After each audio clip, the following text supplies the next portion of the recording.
World's wisdom versus God's wisdom. For after that in the wisdom of God the world by wisdom knew not God, it pleased God by the foolishness of preaching to save them that believe. 1 Corinthians 1 verse 21. Some in the church in Corinth were trying to make the gospel intellectually respectable. Their preoccupation with the wisdom of this world made them sensitive to those aspects of the Christian message which were offensive to the philosophers. There was no thought of their abandoning the faith, only of redefining it so that it would be more palatable to the scholars. Paul came down hard on this attempt to marry the world's wisdom to God's.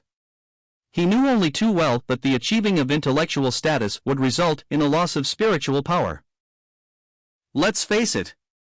There is that about the Christian message that is scandalous to Jews and foolish to Gentiles.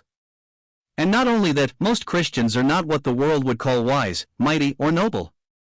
Sooner or later we have to face up to the fact that instead of belonging to the intelligentsia, we are foolish, weak, base, despised. In fact, we are nobodies as far as the world is concerned.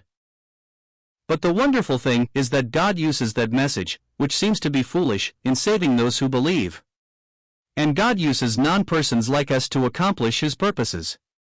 In choosing such unlikely instruments, He confounds all the pomp and pretension of this world, eliminates any possibility of our boasting, and ensures that He alone gets the credit. This is not to say that there is no place for scholarship. Of course there is.